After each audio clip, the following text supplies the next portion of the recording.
Welcome back to Dumbest in the Room. Today's guest is one of my favorite teachers of all time, Eric Bodenstein. Thank you for being here. Thank you. I'm stunned.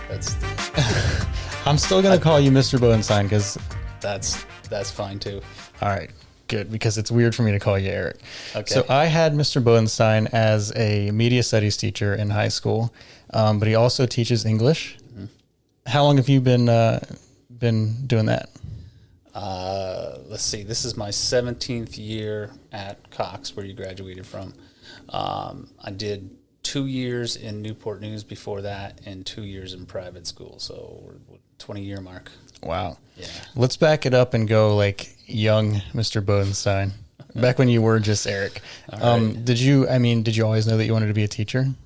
No, in fact, my dad was a teacher. He was an English teacher as well. And so when I was younger, I would see him put in the late nights.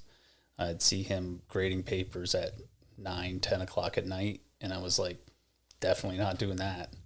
And, as you know, I worked some time in television and kind of burnt out on that, or I don't know if you say bottomed out or hit the ceiling. I just realized that wasn't for me. I always tell people I liked it, but I didn't love it. Mm-hmm. And a teaching opportunity came around, and I took it. And first day in the classroom, I realized I love this. I really enjoy this. And it's ironic because my first gig in public school was up in Newport News, and the school was a little rough. And after the first day, my boss came to me, the department chair, and she's like, "So are you coming back tomorrow?" Wow. And I was like, why wouldn't I? This was great.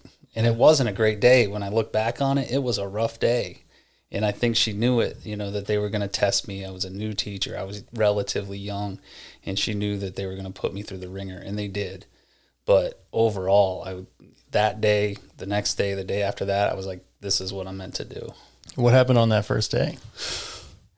Nothing too bad on the first day, but I have some crazy stories about the first year. And one of them was I had heard from other teachers. There were two things that this one teacher told me. She said, don't smile until Christmas, which is kind of this is a saying that gets passed around teachers, or it used to. It was sort of an old school mentality of like, don't show your don't show your weakness. You have to produce like put off a hard veneer or a tough front, and don't turn your back on the students ever. And I remember thinking that's silly. You have to. You have to turn. You got to work at the board. You got to do this and that. And for the most part, it was a silly thing to tell a new teacher.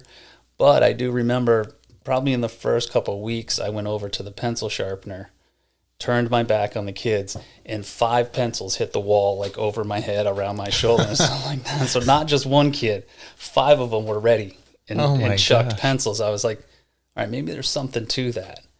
And then the whole don't smile before Christmas, I did come in thinking, I need to, be the hammer, and be tough with these kids, and they will respect me, because I grew up not that long ago, but when I grew up, that you kind of feared your teachers. You kind of were intimidated, or at least you gave them respect because you feared them. Mm-hmm. So I came in with that mentality. And I remember this was the first day. The first day of class, it was the last block of the day, and these 2 boys came in. I was doing 10th grade then. 2 10th grade boys came in about 5 minutes late and giggling, goofing around as they came in late. And so I decided I was going to bring the hammer. And I remember I hit the podium and I said, "How dare you come into my room late and laughing?" Yeah. And there was this pregnant pause. And then 30 kids just started cracking up. Like, who is this clown that thinks he's going to, beat us into submission? So it was right then that I learned they don't respond well to that. As I went a little further into teaching, I learned that idea of don't smile before Christmas. I threw that out pretty quickly because I got more response from kids when they saw that I was human, when they saw that I was a person and not this authority figure. And through the years, I've gained more through like letting them in a little bit, showing myself. I don't know if you remember, I'm kind of self-deprecating. I wasn't afraid to make fun of myself, joke myself, let them laugh at me. And yeah, you make more headway. And I don't know if it's a generational thing because I don't remember a lot of teachers in my day joking themselves and making, making themselves appear human. But I just think kids today respond better to that. Yeah. They want to know that you're not there to impose things on them. You're there to help them. And it's the truth. You are. And so it's a model of teaching that old school mentality may have worked at one point, but it doesn't really fly today. Do I remember correctly that you had like Kool-Aid dumped on you in class? Was that your class? It might have been, or maybe my brother's class. Yeah, it was in the media studies class. So they were doing, they had to do an ad campaign. They had to create a product, and they had to do a whole campaign around it, a print ad. I think back then we had them do a radio spot. The big thing they liked doing was a 30-second spot for their product. And it was they had come up with a liquid centered chewing gum. And it was the idea you get this like burst of flavor. I think it was my class. Was it? Yeah. And so they put up, they put me up there as this boring teacher that was droning on and on and on. And then all of a sudden I get hit with this bucket of Kool-Aid. It was crazy. And the funny thing, the funniest part of that, there was a student who had been pretty quiet all year, wasn't a bad kid, wasn't, but wasn't the star of the class, just kind of like stayed in the shadows. And we had the shot all set up, and I said, "This is a one-shot thing. We're not going to hit me with Kool-Aid all day." And we didn't have the means to do. We had some tarps down, and it was like, let's throw Kool-Aid and let's and it really just colored water, but let's throw the Kool-Aid and then we got to clean it up really quick so we don't get in trouble for that. And the kid that had the bucket, I said, "You got to hit me," and I said, don't, you got to hit me. Like, give it to me. Give it all to me. Don't shy up. And he's just looking at me with a big smile on his face. Like, don't worry. I'm going to give it to you. And he did. And we got the take. It was perfect. It was really good. That's awesome. Yeah, that's good memories. Yeah. Let's jump back. Well, we started with your dad. We'll go to like school. So what is like, when you're going to school to work in a school, like what kind of certifications are there? What kind of classes are you taking to be able to teach? Yeah. I took an unusual path. I started working in television, and like I told you, I decided that wasn't the career for me. I had done some substitute teaching, and I think that just got me in the door at the private school, that I could stand in front of kids and not crap my pants, that I could do it. Which I have done. Well, you came and visited my class, and you said you were nervous, but you killed it. No, but I literally crapped my pants one time. Did you really? Yeah. In school? Were you not school age? Not in school. No. Oh, okay. All right. But continue. All right. So I got my foot in the door at the private school, where you don't have to have state certification. I mean, some of them might ask for it. They might want to have, but I was able to get in with very few credentials. And that gave me classroom experience, 2 years worth. When I went to go into public school in Newport News, that the door was a little more open. I still didn't have my teaching license. I didn't have a certification. I had a college degree, but I didn't have the teaching credentials. But Newport News needed teachers, and they said, we'll give you 2 years to get your license. If you don't get in 2 years, we got to let you go. So that was enough time. I had already taken some courses in college because for a little bit, I thought I was going down that path. Mm-hmm. Then I got not sidetracked, but I fell in love with the television stuff. I was like, okay, I'm going to go after that. But so I had some of the coursework done. It took me a little over a year to get the teaching license. And then I knew from there I could pretty much go anywhere. and that's when I jumped over to Virginia Beach schools. My son, I lived on the south side, so the trip up to Newport News was getting to me. Mm-hmm. I lived in West Ghent in Norfolk, so it wasn't bad when I first started. But when my son was born, we lived on this side, deep into Virginia Beach, and it was a 45-minute commute on a good day. Yeah. And then, as you know, in this area, you hit that tunnel. There were days where I remember a couple days coming back where I literally put my car in park and started grading papers because I was stuck in that tunnel traffic. We hadn't moved for like 15 minutes. I'm like, I might as well get some work done. Yeah. And just graded papers in traffic. So, yeah. Talk about the difference between public and private schools. Public school, I would say it's more, I don't want to say there's more restrictions, but you have to adhere to state laws, the State Board of Education, and there's different parameters that you need to stay in.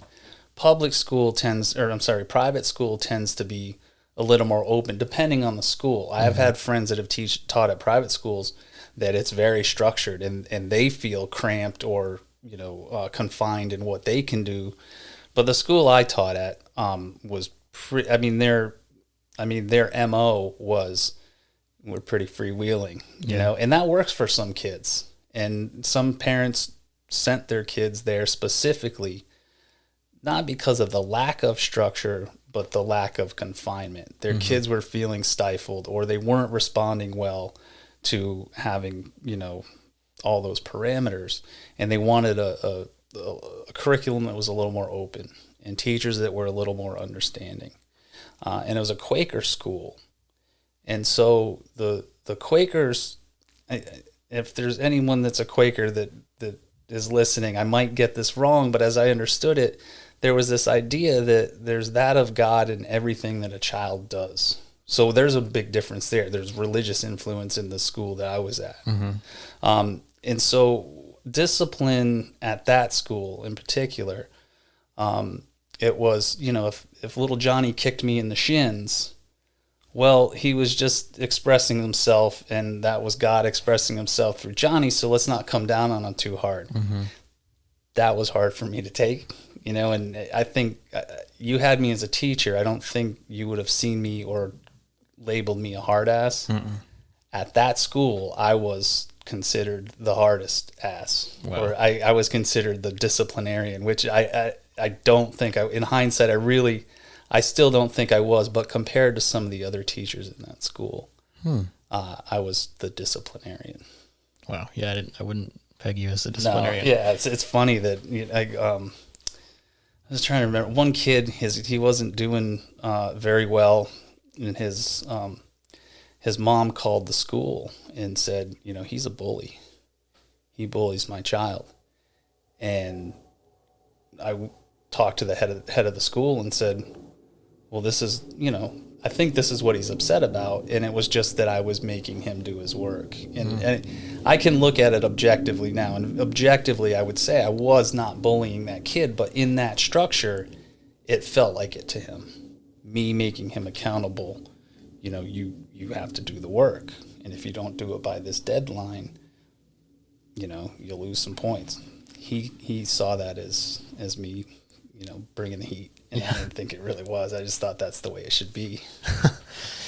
You mentioned, the kids in private school maybe not having the confinement or whatever. So that kind of brings in my head, like, there's different learning styles. Yeah. So first of all, what are the different kinds of learning styles? And then after that, how do you teach to all of the different styles? All right. So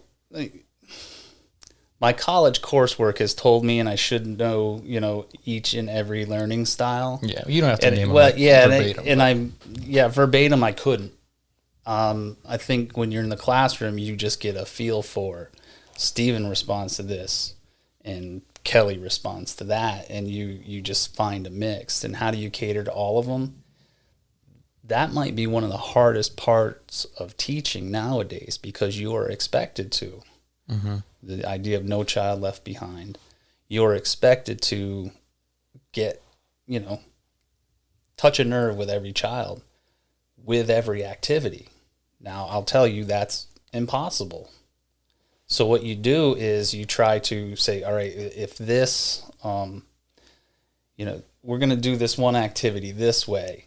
The next time we cover that area, let's try it a different way, and then maybe Stephen will grab it that time. Mm-hmm. That's the best formula that I've come up with, because I think you can drive yourself crazy. You have a class of 30 kids, you might have 15 different learning styles. It's very hard to write a lesson that hits every single one of them. So I try to look at a unit and say, within this whole unit, what are we going to do to the kid who learns better, from seeing it?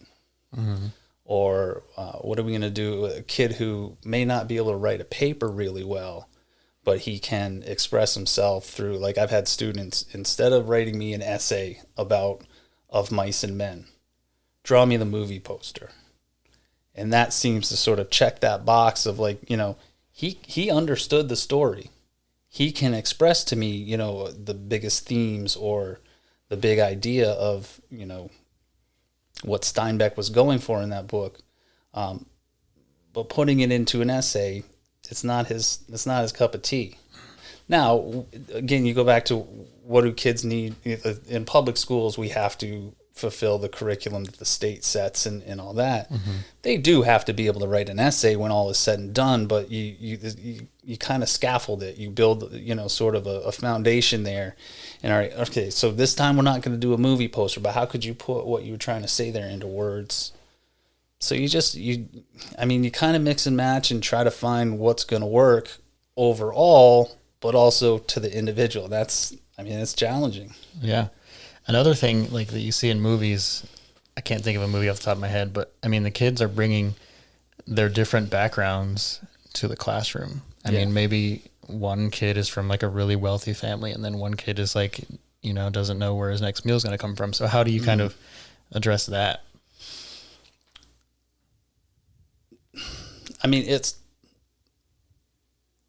It's tough. I don't know how to address that exactly, or I can't think of an instance in my time where I think I knocked it out of the park in that respect. But I think the important thing to do, one of the most important things that I've learned is, a kid might be showing himself this way in class, and most people's instinct is to be like, you're not going to treat me that way, or you can't do that in this class. But there's times where I have to step back and say, why is he acting that way? Maybe he didn't eat breakfast today or yesterday or the day before. Maybe someone at home is hitting him, sadly. And maybe it's a male, and that's why he doesn't like me, because I'm a male. You have to step back and try to put yourself in their shoes, or at least understand that behavior is probably caused by something other than me, something other than the English lesson that day. That's not what's setting most kids off.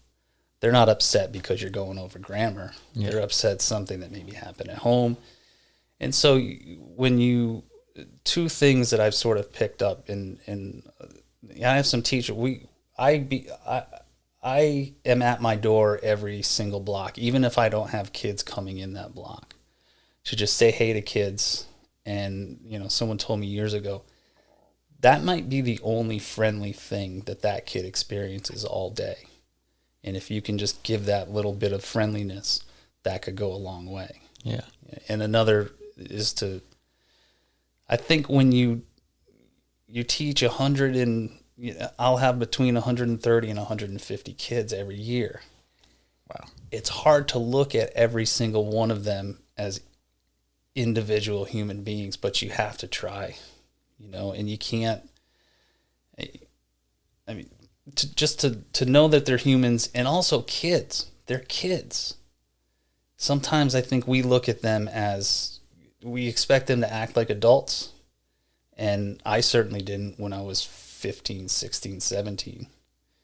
And even when they, I have kids that are 6'4" and, tower over me. Yeah. You look, you're like, that's a man. He's a kid. Yeah. And with everything that you and I carried around with our kids, the insecurities, the jealousies, the,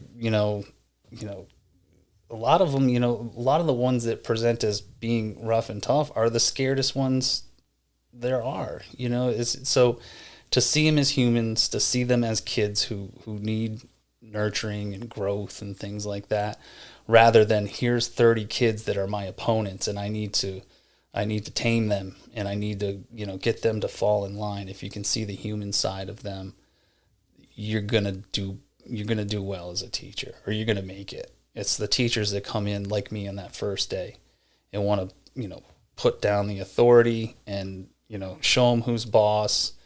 They normally don't last too long. So, yeah, I mean, that's insane what you're talking about. And you have 150 students. I mean, in the worst years, and I'm trying to think of what the numbers. There's certain numbers that we're not supposed to go over, but once in a while they do. I think 150 is the magic. I think that's the magic number. So I think I've had years where I've had over 150. Oh my gosh. And we're compensated. Once you go over the 150, you get a little stipend for having too many kids. Yeah. But this year, I think I have 105. I think I have about 140 this year. Oh my gosh. Yeah. So how are you reading 140 papers? Well, the 2 of my classes are media classes, and then 4 of them are English. I tried to, when I first started teaching, I tried to read every single word of every paper from every different angle that I wanted those kids to understand.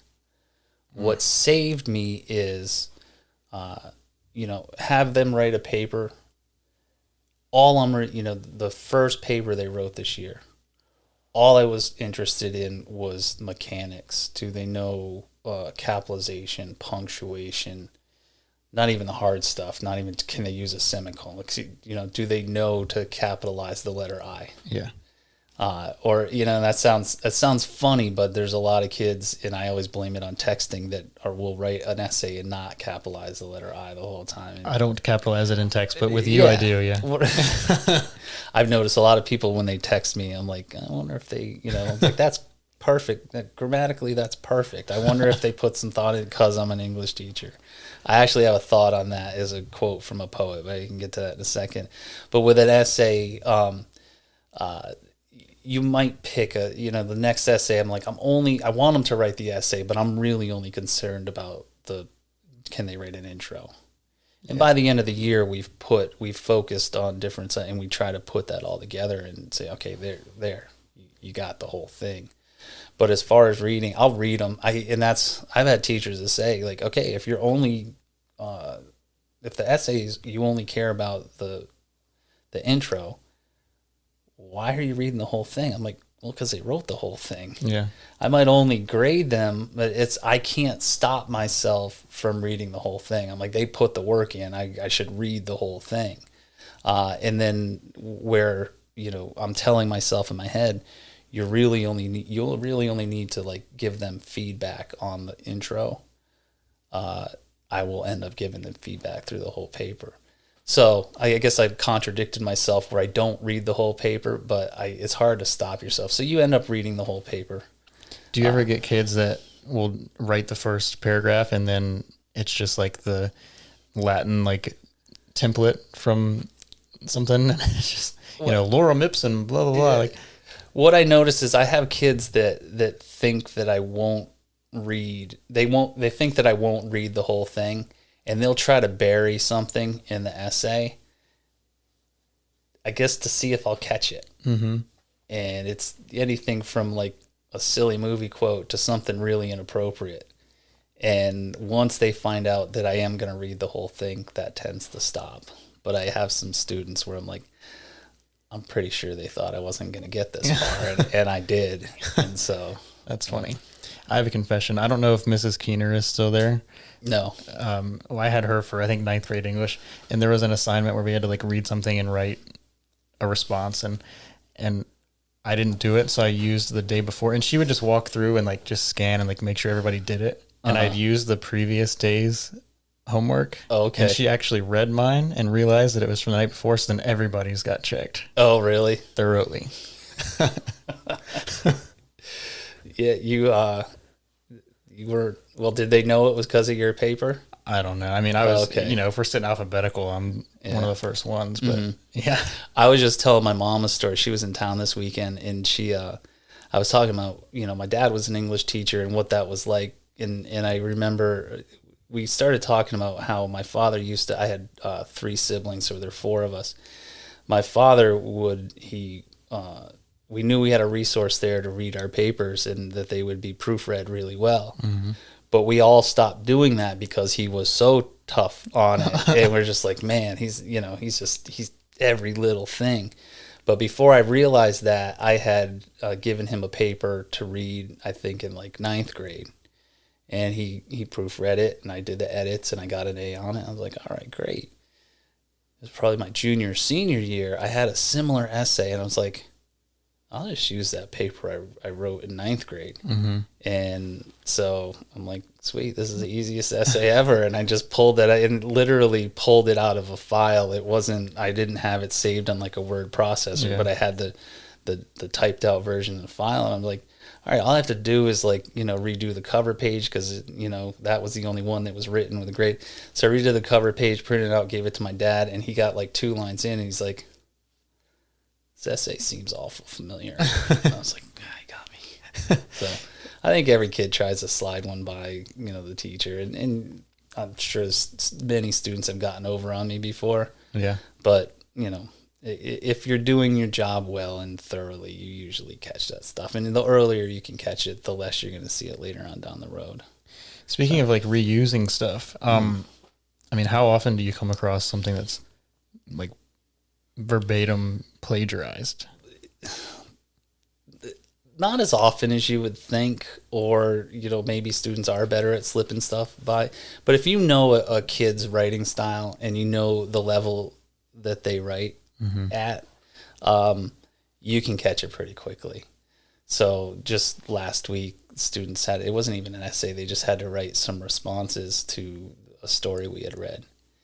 And I read the first sentence. I'm like, that is a beautiful sentence. He absolutely nailed the answer, and there's no way he wrote that himself.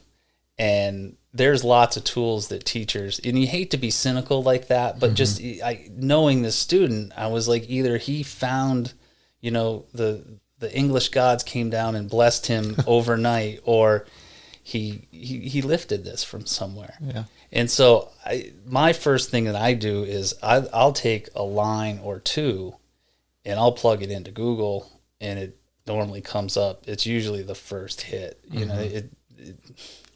Sadly, the ones that are trying to lift work aren't digging deep to lift it. They're, if they're cutting corners on the assignment, they're not really putting in a lot of work to get over. The first thing they grab and boom, it's there. They'll put it on their page, and it's pretty easy to find. There's lots of other software that have databases worth of essays, because you can buy an essay that's not, never isn't getting, it's not at the top of the Google search. It was something, a kid wrote in California 5 years ago, and they put it into, as I understand it, like a cheating database, and you can go pull from that database.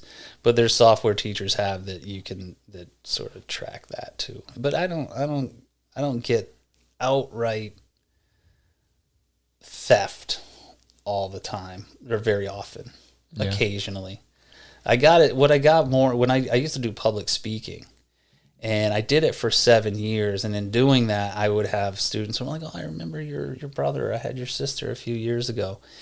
And, I think I heard the same speech on gun control like 5 different times. And I don't know if it's just the student.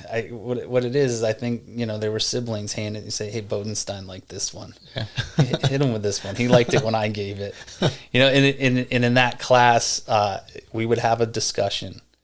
We would have a talk about plagiarism and doing your own work. But in that class, I was actually more interested in how did they deliver it. Mm-hmm. I did care. It's not that I didn't care that they took the shortcut, but that class, the main idea was how, I was looking less at grammar and things like that, and how do they deliver it. And was it an improvement from their last speech? Interesting. You said you just said you taught public speaking we know you taught English and media studies. Are those the three? Or have you taught any other subjects? No, I've taught different grade level. I've taught every grade level except for 12th grade. Okay. And I've always said, and I might end up having to, I've always said I really don't want to do 12th graders because of the senioritis factor and things like that. That's the only grade level that I haven't taught exclusively. Now I think you were a senior when you took media studies, or a junior. I think I was a junior. In the electives, you get a whole range. So like I just had media studies last block, and I had, I have like 3 freshmen all the way up to, it's mostly seniors in that class. But to teach seniors exclusively, I have enough seniors in the electives that I'm good with that. But back to the original question, my first job at the private school was I did health and PE, and it was a very small private school. And so I had all grades, and they had pre-K up to seniors in the private school. So I would be teaching the food pyramid for the health curriculum. I would be teaching like the food pyramid to kindergartners, and I would be teaching sex ed to seniors the very next block. And that was interesting. It was interesting to shift those gears. Yeah. And I wasn't a lot old. I was older. It wasn't like I was 20 teaching 18-year-olds, but I think I was in my late 20s, and these kids were 18. And so I think they probably have stories of me going through some of the sex ed stuff and just squirming like crazy. Like I did not feel comfortable. It was kind of thrown in my lap. It was my first teaching job, and I'm like, yeah, I'll teach whatever you want me to teach. They're like, all right, health and PE.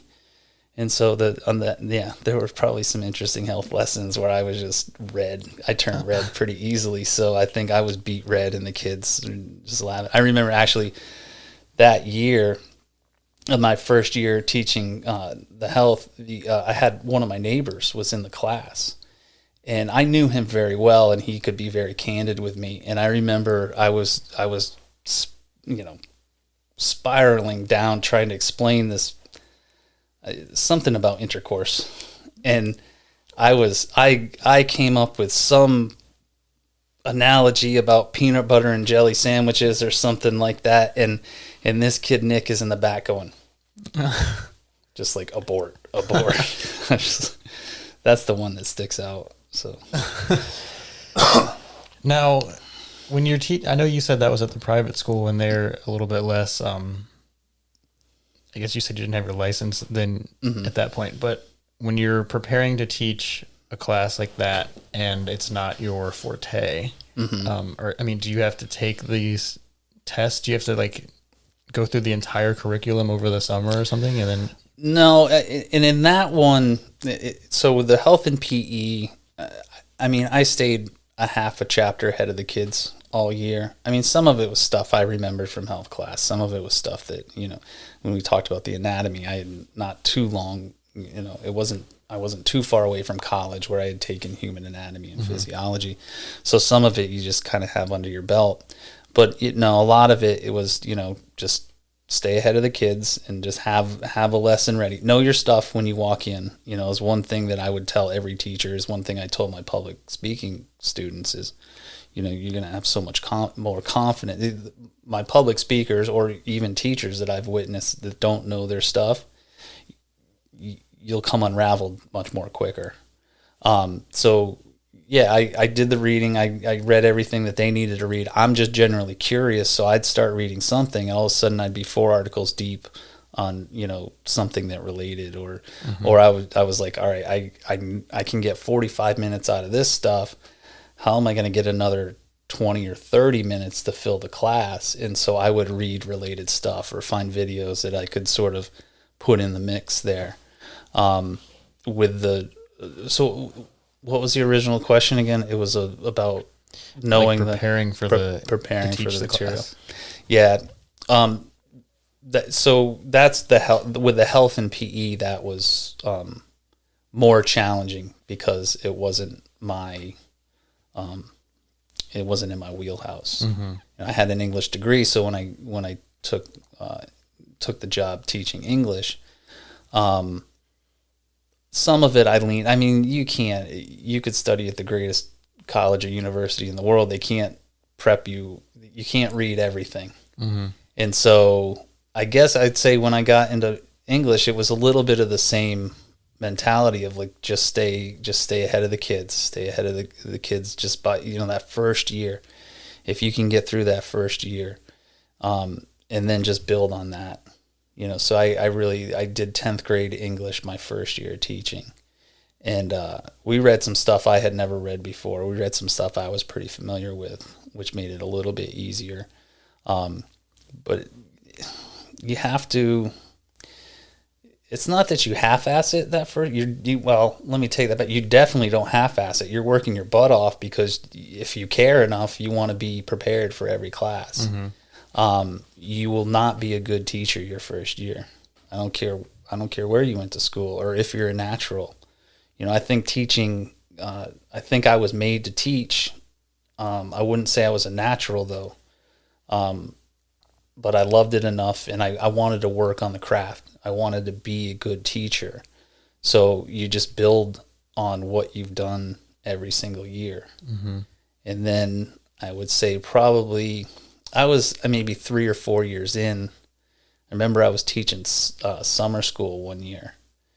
And I was hearing myself teach. And I remember I was teaching Henry David Thoreau, and I was listening to what I was saying, almost like it was bouncing off the walls and coming back in my ear. Mm-hmm. And I was like, damn, I actually know what I'm talking about now. Whereas the first 2 or 3 years, I was like, fake it till you make it. Yeah. And not that those kids got cheated out of education, because I was prepared, and the lessons were well prepared, and the work was, legitimate work. But I definitely wasn't carrying the same sort of knowledge and expertise that I do now, and I don't know any new teachers that do.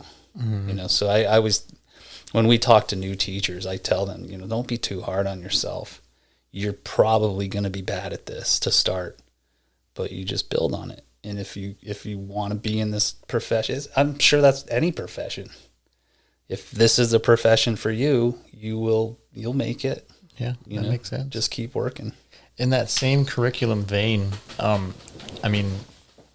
you reading these same books every year? Like, how many times can you read Of Mice and Men? And it's like, are you? Yeah, I have my favorites that I never want. I just love teaching them. Like Romeo and Juliet is my favorite. It's probably my favorite thing that I've ever taught students ever. There are some other pieces that you're like, I got to switch it up this year. And we talk about that going into the year. We'll meet as the ninth grade team will meet. And all right, what are we going to do this year? And we don't all have to do the same thing. Mm-hmm. But it's like, I'll be like, I can't teach Animal Farm again. Yeah. That's not a good example because I like teaching that. But like we just did a story today where I'm like, yeah, this is probably the last year I'm going to do this one. And you just go back to the pool and pick something else. Mm-hmm. And so part of that is you got to learn it. Or, it might be something you taught before, but you got to sort of, shake off the rust and get back into it. But there's other stuff, like there's other, certain pieces or books that have come in front of me. And I'm like, oh, that's great. I don't know a thing about this author, about this piece, but I want to dive in to the point where I can teach this to kids. Mm-hmm. Like I didn't think when I read the book Into the Wild, I was teaching 11th grade. I don't know if you've ever read it, but it fits so perfectly with Virginia Beach's curriculum of the American dream and adventurism and naturalism and all the isms. And it ticks so many boxes that I was like, I gotta teach this. It was a piece where I was like, I dug into that like voraciously. I looked at every article I could get my hands on about Chris McCandless and John Krakauer and the Alaskan wilderness and things like that. So, if you're smart, you teach the things that interest you. Mm-hmm. And then it's not like you have to relearn everything or learn something from scratch. You're just naturally curious about, or you're excited to sort of pass this along. And then, you know, I would spend hours looking at YouTube videos about, you know, Chris McCandless or Alaska. And like, I went deep, like nerd. Like I was even looking at like Google Maps of where his bus was in the Alaskan interior. Just and recently, things like I think that. they removed that, didn't they? I heard that I'd heard that they were thinking of doing that because people were hiking out to it and getting themselves in some situations. Yeah. So did they? Yeah, I think I heard that they were thinking about it. But I think they did. Yeah. And I actually met Corrinne McAllister because I think my neighbor shot something. She was doing a public speaking event and shot it, and she was over his house editing, and it was interesting hearing stories from her perspective. She has she's visited Cox twice, and the first time I was, you know, it was when I was fully geeking out on Into the Wild, and I saw her and I was starstruck. And you know, like, having worked in television, I met some pretty famous people and was just like, all right, this is work. We got to get this interview in. I got to edit it and things like that. She came to school. I was like, oh my God, that's her, you know? And I thought the neatest thing about that was the kids. I knew the kids liked the book, and they weren't my students. One of them was my student, but he was a public speaking student. He wasn't in my English class. But she was speaking in the library, and if you remember the Cox Library, it's sort of down, and you can see there's windows that go up to the second floor. It's almost like a fishbowl in there. Yeah. And while she was speaking, two kids started pounding on the glass up there, and I look up, and it was one of my students, and I knew that he was, you know, he was a clown, and I was like, what is he doing? And he and his buddy pulled up their shirts. Oh my gosh. And it said, "We love you, Corrine." And I was just like, all right, they're going to get in trouble for that. But it was kind of neat to see that they were that invested in the story. Yeah, that's true. And they were tickled that she was there. You know, I can't think of many instances where I saw that kind of enthusiasm, although it was misplaced and poorly executed.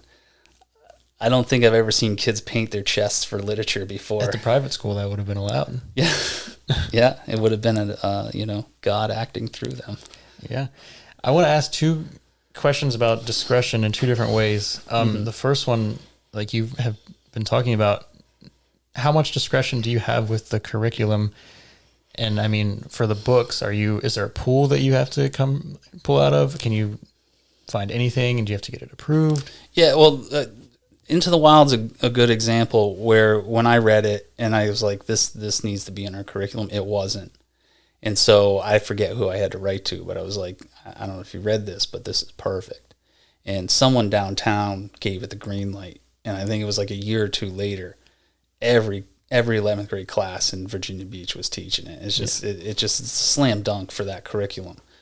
So anyway, there's a pool that you can, it used to be a sheet, and we go through and we'd see like, all right, what have they approved this year? And like I said, you try to find something that interests you, but you also know will be good for the kids. So you can pull from that pool. There's a process if you want to bring something else in. Mm-hmm. You don't have to really do that for everything. And that's where discretion comes in, because you've probably read in the news teachers that get in trouble for pulling in this and pulling in that. I mean, to me, that's just use your brain. Mm-hmm. You know, if you've been teaching long enough, or even, had kids in school, you know that not everything is, fair game, and not everything's appropriate for kids. So just use your head. I always ask myself, does this connect to the curriculum, or is it just something I like? Is it appropriate? It helps now. My son's 17 or 16 going on 17. Would I want my son to read this? I remember you showing pictures of him, and he was tiny. Yeah, he's a full-on man now. He's playing football, and he thinks he can take me. he can't yet, but there will come a day. So a good example of the stuff you don't really have to clear is just there's some poems that I bring in, and one of my favorite poets is Taylor Mali. And he's got videos all over YouTube. He's a former teacher. I've used him for poetry. I've used him for public speaking because he also performs his poems and things like that. I looked at his stuff and I'm like, yeah, this is within bounds.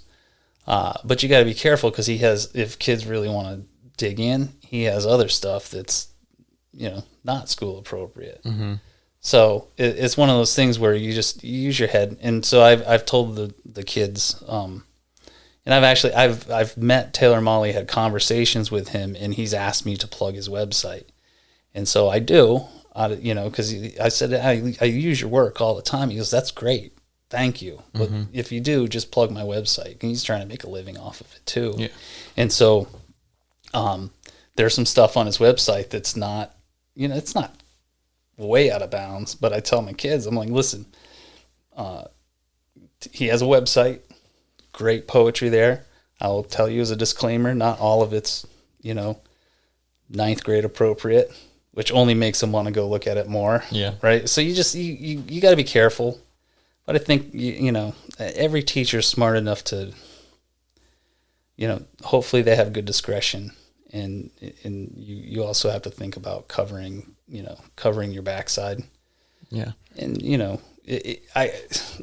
someone had said to me before, if you are thinking, wow, I need to cover my backside on this one, maybe don't do it. Yeah. So. True. We've talked about curriculum, but each grade, what is the curriculum? Like, are there milestones that you have to hit? Are there certain vocabulary words that you can't go above? What defines a curriculum? Yeah, the curriculum, it used to be, back in the day, you'd get a book that was about that thick. Mm-hmm. And you'd have to go through that and make sure that, you hit your marks. By this date, you've covered this much. By this date, you've covered this much. And in ninth grade, I'm doing ninth grade now, we have units. So right now we're in a short story unit, which I love the unit, and I could teach short stories until June, but you got to make sure that you're, you have a certain number of short stories and you get them in by this date and you hit that mark, and then you move on. The next thing we'll do is the Odyssey. We only have X amount of weeks to do the Odyssey. And then there's all the SOL objectives. You need to make sure. Now, things are slightly easier for me because in ninth grade, they don't have an SOL. But when I did 11th grade, you had to make sure that going into that test in May that you had hit all the marks and that they were ready. So, yeah, and that's kind of what I mean about the public school structure, or the parameters, whatever you want to call it, constrictions. That's sort of the driving force in public education, is to make sure you hit those state, milestones and marks, which is tough sometimes because, if you have kids that are just loving poetry, and I love teaching poetry, it's hard to say well, stop thinking about poetry now because we need to move on to this thing. Yeah. But I'm fortunate in that there are very few things in the curriculum where I'm like, oh, God, yeah, why do we have to do that? I do see the reason why. I do see that they need to know this by the time they get out of high school. They need to know that. And so, but I know some teachers who have, had some objections and they wrestle to stay within those parameters. Not a lot, but they're there. Yeah. My other question about discretion, I'll give a backstory about why I'm asking it first. I think it must have been 11th grade if it was Into the Wild, because that's the same teacher that I had, Mrs. Clay, I believe her name was. Yeah. We were doing a Socratic seminar, which for anybody that doesn't know, you could probably define it better than I do, but everybody sits around in a circle and kind of passes to each other talking about whatever it was. Yeah. I don't think it was for the Into the Wild because I liked that one, but there was one book that I was not interested in. I did not read it, and I was shy in class. I didn't speak up. I was going to fail the Socratic seminar. My cousin was in the class. She saw me not speaking. She knew I was going to get a bad grade. She passed it to me and said, I'm going to pass it to my cousin Steven, so we can get his input. And I said, honestly, I haven't read past page 10. And then was that true, or was it because you just didn't want to talk? It was true. Okay. All right. And I didn't want to talk. Yeah. But I went to Mrs. Clay afterward, and I said, is there anything I can do for extra credit? and she let me write biographies on people that I looked up to, like the pro skateboarder Kelly Hart and the gymnast Sean Johnson. So I mean, how much discretion do you have with kind of extra credit and making sure people hit their marks in their own time, or they're great? I mean, yeah. I'm famous for not giving a lot of extra credit. It depends. You have some leeway there. I mean, the rule of thumb is it should connect somehow to the curriculum. So I don't know how Miss Clay had it connect for you, but she's a veteran. I remember working with her. She's a veteran teacher. She knew she probably had a rationale for why you could do those, right? If I tried to say, all right, for English class, prove to me that you mowed your parents' lawn 10 times this year, I'll give you some extra credit for that. Well, it's nice for your parents, and it maybe teaches you responsibility, in doing a job and doing it well, but does that relate to the English curriculum? Yeah, so that kind of gets that. There's a little bit of debate about that. So, like, for instance, it used to be common practice. If you go to a school play, bring me the ticket stub, and I'll give you some extra credit for that. Yeah. School involvement, the play has some literary worth and things like that. Now that's being sort of debated as, well, did that play connect directly to the curriculum? Some teachers say, who cares? It was a play, and it was a school play. Like, how, they should get extra credit for that. Other teachers, and sometimes the administrators are like, yeah, but, you got to find a line. And, as a teacher, okay, so you talk about the word discretion. I'll go back to that idea. Just use your head. Does this relate? And I think I could probably come up with an argument for giving extra credit for mowing their lawn. I could probably tie that into transcendentalism and connection with nature and things like that. But is that really going to wash? So, yeah, I think most teachers have a good head about that and don't give like frivolous extra credit. And it sounds like the assignment you got probably had some merit and connection to the. Yeah, it's been a while now. I'm sure it jived, but yeah, I don't want to put Miss Clay on blast. I'm sure she did something right. Yeah, I'm sure she did it right. Another story that I will tell and then have a question after is my Spanish class. I had Senor Ormsby. Yeah, and what we had to do a presentation, and whatever I ate the night before was making my stomach really bubbly. And I said, Senor Ormsby, I can't do this presentation in front of the class. Like, whatever, I'm already a shy person. What I ate before is going to come right through me. And he said, okay, you can do this one out one-on-one in the hallway. So I just meant that one, but I got to do every presentation the rest of the year one-on-one in the hallway. Yeah. Which I loved. So what kind of, is it common to make accommodations like that for students? Yeah, well, most of my English classes, at least in the last 10 years, have been inclusion classes, special ed inclusion, where accommodations are the rule rather than the exception. That wasn't the case for you in Senior Ormsby. I think he probably saw the shyness in you and made a judgment call. And it probably was, knowing you, that was, you did what you needed to do. And that's what he was looking at. Does this fulfill, is it really important that Stephen does this in front of his class?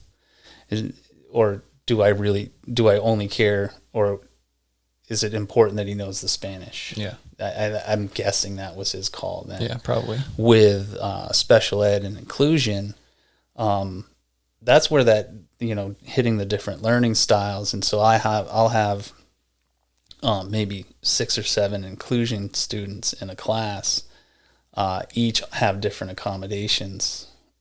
So like some of them might have read aloud. And I have a great co-teacher that is able to take them out during a quiz, read it to them, kind of like you. And some of them have a small group accommodation, and so they get to take their test or quiz in a small group. Those are dictated to us. We have to do those. But in the case of, a teacher letting a kid do an alternative assignment, it's back to that judgment call. And, would I rather see you crash and burn because you were shy and nervous? Is that what's important? Or is it important that you show me that you learn and that you know? And I'll accommodate as much as I can. Mm-hmm. And I can't do that for every single student. But if you came to me and said, listen, I'm working. I'm doing the work. I just the speaking in front of everybody. I mean, in your case, it was just that one meal or whatever. Yeah. But if I can see a student is genuinely, in tears, on the verge of tears, I'll work with them. What gets hard is some kids will see that and then they'll play you. Mm-hmm. They will look for every little shortcut they can take. And then at that point, you catch on after a while. I think some of them think we're dumber than we are. But a lot of times that stuff is, you see through it pretty quickly. And again, knowing you as you were a genuinely good kid and a good student, I don't think Mr. Ormsby thought twice about that. It's the students that, Steven got to do his out in the hallway. Maybe I can get out of this one by doing that or that. Sometimes you have to weed through that stuff. For the most part, if a student is genuinely trying, most teachers will accommodate them in any way that they can to just, let's focus on what's important and what do I need this kid to do and or get from this course. I don't know if that answers the question. Yeah, no, definitely. I think that's a great answer. Segueing from the hallway thing, a common discipline is to send kids into the hallway. How common is that? How do you discipline the class clown? Well, how common is it to send a kid in the hallway? It depends on how you're using the hallway. If I just send a kid to go languish in the hallway for the rest of the block, what is he getting? Do you know what I'm saying? Yeah, what he's got is what he wants. He doesn't want to be in my class. Yeah, so what have I just done? I've put him in the hallway where his friends are walking by. He'll probably taken out his phone and do how is that discipline? Yeah. Do you know what I'm saying? Mm-hmm. However, the hallway has been my best friend. You talk about the class clown. All right, so go back to that story where I thought I needed to, come down with authority and teach these kids that they will respect me and they will fear me. And that's, I learned the opposite is true. One of the best tools, I don't even know if anyone told me this. I probably picked it up from somebody. When you're a new teacher, you just try to be a sponge. And if a kid's cutting up in class, one, I have to make the judgment call. Is this worth a battle? Or, can I just let it slide? Mm-hmm. And that varies from teacher to teacher. But what I learned was if you can get a kid in the hallway, whether it's he's being a clown or he's being defiant or whatever show he's trying to put on in front of his peers, and it usually is just a show, remove them from the audience. And I've had some students that have been, really defiant and really abrasive in class. And I've taken them out in the hallway and they shrivel. Maybe not shrivel, but just every bit of bravado or whatever show they were trying to put on mm-hmm. melts away. And if you can have that one-on-one, you're like, what's going on? What was that? They usually will talk to you like right down to earth. Like, I just, I'm frustrated. You find out something's going on at home, or, I just hate this class. You're like, all right, well, why? What can I do? What will make it better for you? Mm-hmm. And I think most students appreciate that you didn't engage with them. You didn't challenge them in front of their peers. And I've told students that before that don't get what I just did. I'm like, do you understand what we're doing right now? Rather than tear you to pieces in front of your peers and come at you hard, I'm trying to talk to you right now. I'm trying to understand. Yeah. Did you see what just happened here? And most kids get that. And if they don't, most kids get it. I don't even have to say that. But if the kids that still want to sort of give me attitude in the hall, that's where I'll say, like, look at what just happened. We could have engaged in there. I promise you I could have made you feel small, but I'm not. Mm-hmm. Let's work on this. Yeah. And most kids respond to that. You know? Yeah. That goes back to what we were talking about, like, you know, you don't know what they got going on at home. Yeah. Which leads me to what is probably a touchy subject, and you can say as much or as little as you want. But nowadays, one thing that is unfortunately common is like violence at school. Mm-hmm. I mean, is that a fear that you have as a teacher, or you have, you know of other teachers that have, or you know your kids and you just believe that they're good people? Yeah, to that point, I try to be willfully ignorant of what some kids are actually doing. The violence thing I'll talk about in a second, but I'll tell kids, I don't want to know what you did this weekend. I want to believe that you are all angels, and they'll laugh when I say that because they know they're not. I know they're not, but I'm like, let me believe that. Yeah. You know, let this be this bubble where you're not whatever you want to be, you know, whatever you're trying to be outside of school as you find your way, and either you're partying and doing drugs. Not here. Let's do what we need to do here, and let me believe that you're an angel. You bring in the very real threat of school violence now, and I think you don't want to be that naive. And I've caught myself trying to be like, it could never happen here. Not my kids. But if you read the stories and follow the stories of some of the kids who have done these awful things at school, they were that kid. They're like, him? Yeah. I can't believe it was him. And so it's tough because you don't want to go into school every day with a fear, and you don't even want to go to school every day with your guard up. You don't want to be, you know, looking down like, is it going to be that kid? You know? But God, it's happening so much. Yeah. You know, it's hard to not let that creep into your head. And it's natural, I think, to let it creep into your head, but it can't rule you. Yeah. You know, it would, I don't know if this is the best analogy, but if you're a skydiver and you live in fear that your parachute isn't going to open, it's time to leave skydiving. Yeah. You know, so I think a teacher's the same way.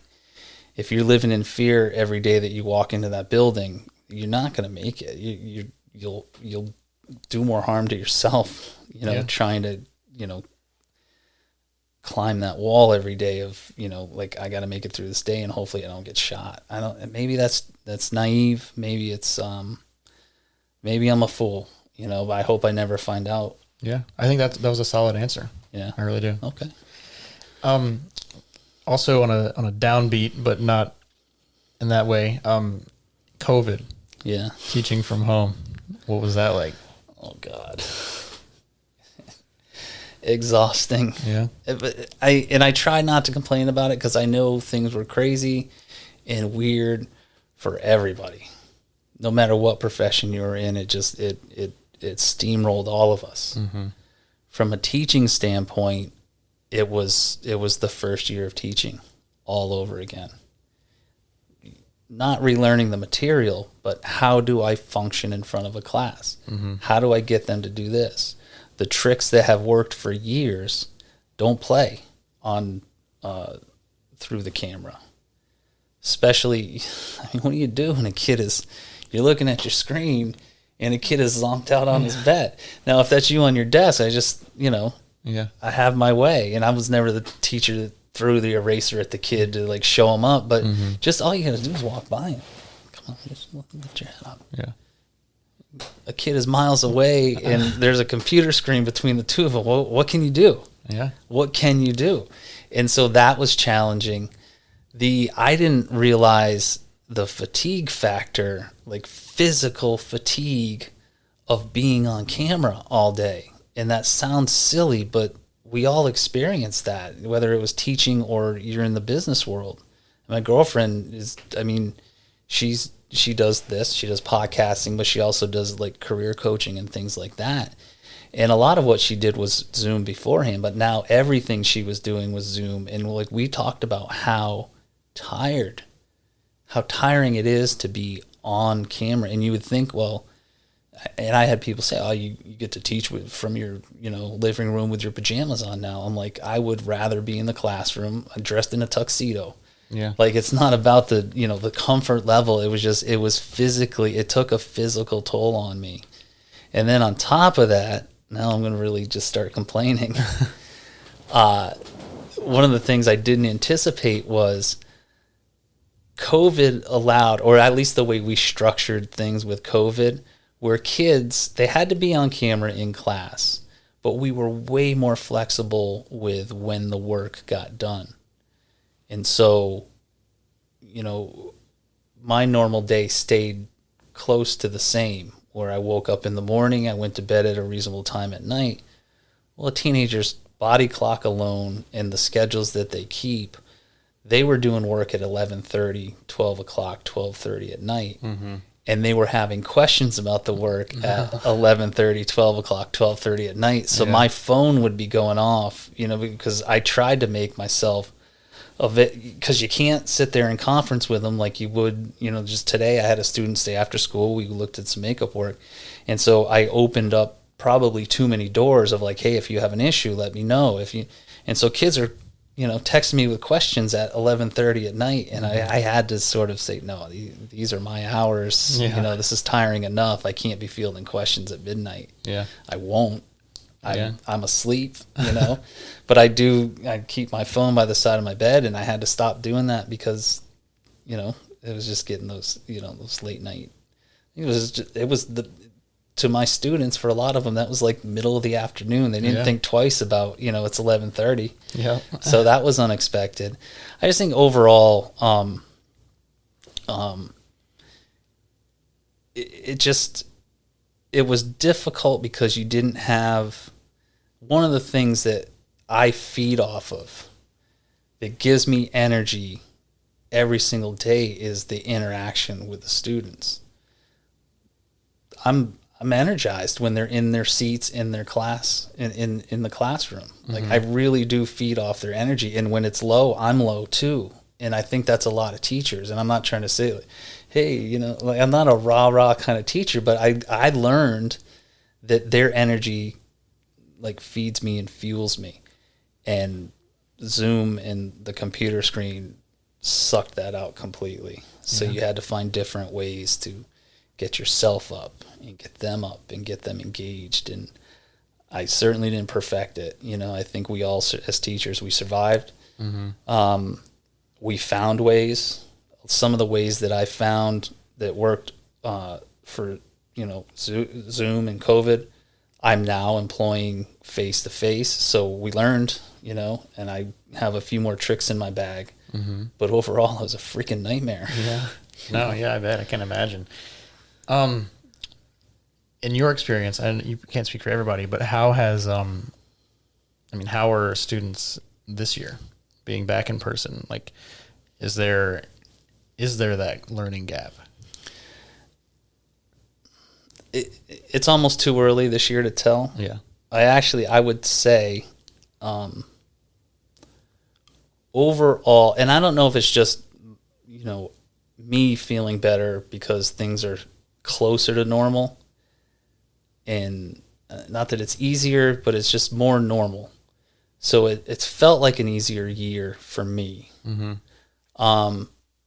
I haven't seen it yet. I think the fear that everyone had was post-COVID, students would come back to class and be dumb.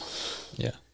And have forgotten everything that they ever learned. And they would be back, like my ninth graders would be, reading and writing at a kindergarten level. It hasn't been true. Yeah, maybe it's more true for people who are kids who are younger and they're still getting those foundations. Yeah, I've talked to elementary school teachers, and I complain about how hard it was for me. I cannot imagine doing elementary school where that engagement with the kids is even more important. Yeah.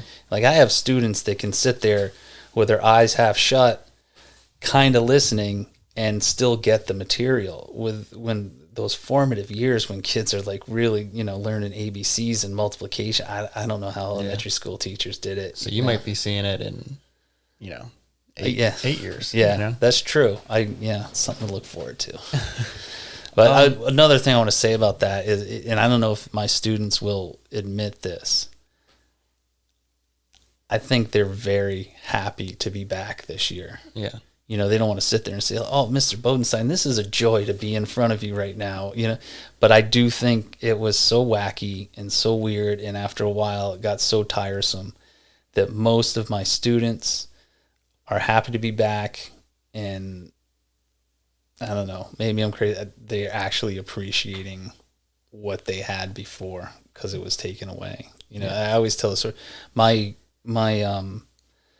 My elementary school burned down when I was in 6th grade. Massachusetts elementary school, still 6th grade. 6th grade, still elementary school. School burned down, which you would think would be every kid's dream. And I've told this story for years about how my school burned down, and I would tell my kids, we actually, you know, we were out of school for 2 or 3 weeks. We missed school. And for years, kids would be like, "What are you talking about? You didn't miss school. Come on, how could you miss school?" My kids this year understand that story on a different level. Yeah. And I can see it in them. They did miss school. Even if they don't want to say it out loud, they did miss school. My son said it halfway through the thing. He's like, "I miss school." Mm-hmm. That's candidly with me. He might not be saying that in front of his friends, but yeah, I think he's a pretty typical teenager. And I'm feeling that. I don't want to say I'm feeling the love this year because there's still a lot of challenges, but I do think there's a vibe of let's appreciate that it's not like last year. Yeah. So I don't want to get too topical because school board meetings and everything are very controversial nowadays. But recently, I think it was just last night, we're recording this on October 27th. This will be released November 1st. But I think it was last night the school board approved a like every Wednesday or every other Wednesday, you're going to have an early dismissal. Yeah. Is that, I mean, is the fatigue something that is real in there with the teachers?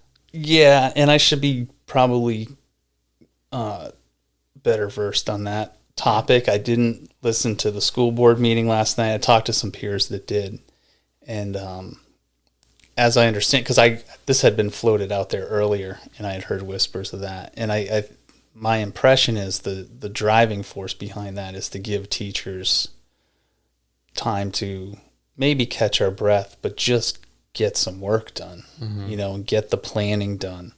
A lot of things, you know, last year we were, I don't know if you did the math, if we were robbed of time, the normal preparation that we would normally do. Yeah.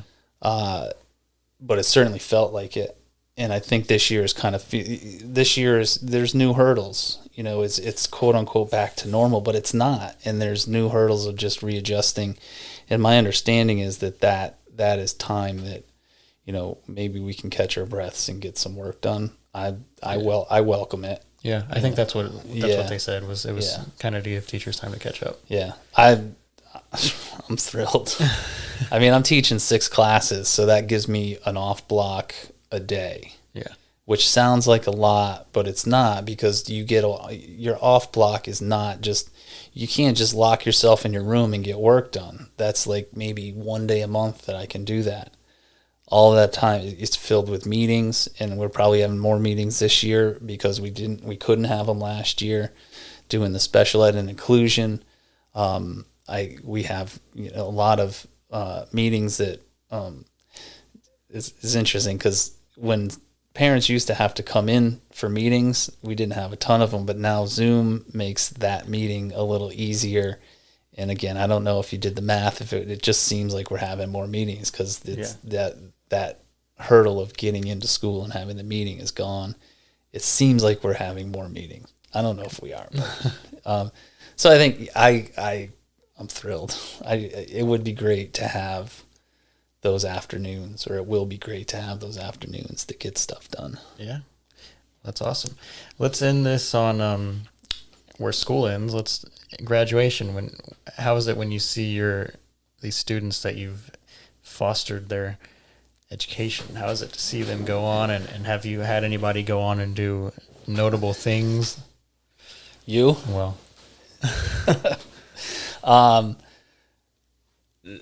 graduation, I love graduation, going and seeing the kids walk and have that moment. I get teary-eyed almost at every graduation, and I say I'm not an emotional or sappy guy, but I kind of am.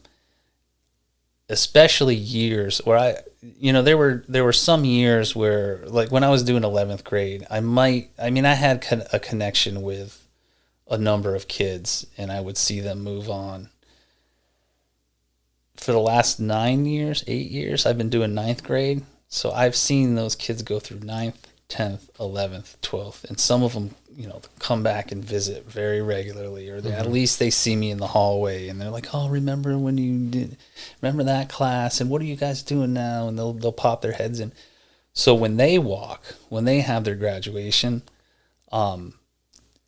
it's touching for me, and I remember my graduation. I'm like, we got to do this, couple speeches, give you my diploma, get out of here. Yeah. But for me, especially in Cox, I don't know if you remember, has a really neat tradition. I don't know if other schools do this, but after the whole graduation ceremony, we leave the convention center and we line up in 2 lines, and the graduates come out behind us. So they come through the 2 lines of faculty, and we, applaud them, like, "Hey, you did it." But every year, I'll have students come up and, hug me and just handshakes and thank yous. And you don't get thanked a lot as a teacher, and you certainly don't get thanked by the students a lot. It's adversarial for, most of it. I'm telling you to do this, you don't want to do it. To get that gratitude and just have that moment, that hug or that handshake with a kid who, in their own way is saying, "You meant something to me here." Because you spend a lot of time as a teacher, you're like, Am I getting through? Yeah. Do they see, what we're trying to do here? Are they getting it? And that I call it the gauntlet. They walk through those 2 rows of teachers, and the kids that peel off to let hey, even if it's just like, "Hey, I liked you." Yeah. That's their own way of saying it. And I appreciate that. As for the second part of the question, people who have gone on, I love hearing from students after they've moved on. I'm surprised at some students that have reached out to me just to say, "Hey," students that I didn't think liked me at all. I just love hearing and see. So I have students that when I first started teaching, they're in their 30s now and they have kids and things like that. That's neat. Yeah. To see that they've moved on to new chapters of their lives and things like that. And I'm not joking when I say I'm super proud of you. Like we've stayed in touch and, remained in contact for different reasons over the years, and to see you. So, the media studies class, that is near and dear to me because I helped write the curriculum for the city, and we didn't know if it was going to even be a class. We didn't know if it would stick, and it's sort of gone through ups and downs. And so to see you go into a career based on some of the material that we, did in that class. Yeah. It's like, I'm like a proud dad, it's neat for me, to see that. And I've had other students have gone into graphic design and photography and stuff like that.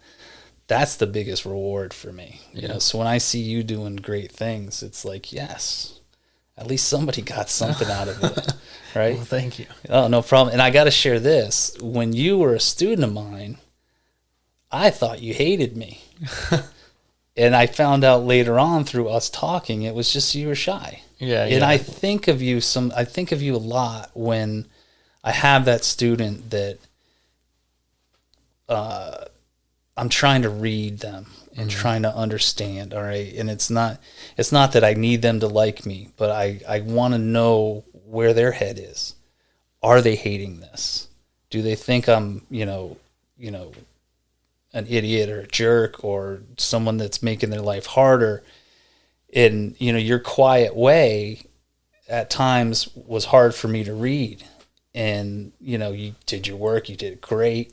So I'm like, all right, he's getting something from the class. That's the important thing. But it was a few years later where we reconnected, and I was like, I guess he didn't hate me. Yeah. No, I didn't hate you. No, I didn't think you hated me, but it was one of those things where it was like, just hard to read sometimes. And when you have to read so many students, sometimes a quiet student like yourself, you never get a good read on them, you know? So, Yeah. but I mean, going back to what I was saying before, it's awesome to see some of the things you're doing. It's, you know, everything that I had hoped, like when media studies were created, my hope was that people would go on and do great things. And like, it's neat to see what you're doing, man. Well, thank you. If you ever need me to vouch for it, I'm down. Yeah, well, you did. I mean, you helped save it. I mean, remember when I put a call out to I went on Facebook, I said, anyone that's taken media studies, give me some feedback, good or bad. I forget what I wrote, but just give me some feedback on the course, because if it meant something to you, it's about to go away. They're about to cut it from the curriculum, and I wanted to resuscitate it. And you and a handful of other students, I printed out what you guys wrote about it, took it to the principal and said, listen, this is what this course is about. This is what these students are taking away from it. Because sometimes electives get lost in the shuffle and they get forgotten, or, you know, administrators are focused on the core subjects and don't see some of the cool stuff we're doing. Yeah. So I get to parade Steven around and say, look, this guy's doing great stuff, and it's because of me, you know? So, it wasn't like that, but it's you know, that was a pivotal time for the course. You know, it was dying, it was breathing its last breath, and you and a few other people helped save it. Well, that's awesome. You also taught my brother. I don't know if you remember how he was as a student, but because I wasn't in that class with him, but he's a goofball. Yeah, he wasn't super goofy with me though. Like he didn't act up or anything like that. He was more on the quiet side with you. I had him in English. Did I have you? I only had you in media studies, right? You just had me in media studies. I think I had Blake in English and media studies. Maybe he would know. I'm embarrassed. I don't know, but I mean, I knew both of you guys. I knew you were brothers, and but over the years, my mom said, you got to start writing stuff down. You were talking about memory. Like, I think just with age and the number of students that I've taught, like, I'm forgetting too much. I do have to start writing stuff down. Yeah. But I enjoyed having both of you guys. Hey, but thank you so much for being here, Mr. Bodenstein. I really appreciate it. And, you know, it was enlightening to hear all those stories, because it's not anything that I'm not a teacher. I don't know those kinds of things. So I'm definitely the dumb one here. No, I like I said in the text, I was flattered that you asked, and your introduction as one of your favorite teachers, like that means a lot. You know, I'm stunned. I said I was stunned. I was, you know, and if I could say anything, you know, if you have a teacher that you loved or appreciated, or even got a little bit from, that's fuel for teachers as well. You know, just hearing back from students, that's just, you know, it buoys us. It tells us that we're doing the right thing, and keeps us loving the job, you know. Sounds great. Thank you again. Yeah, no problem.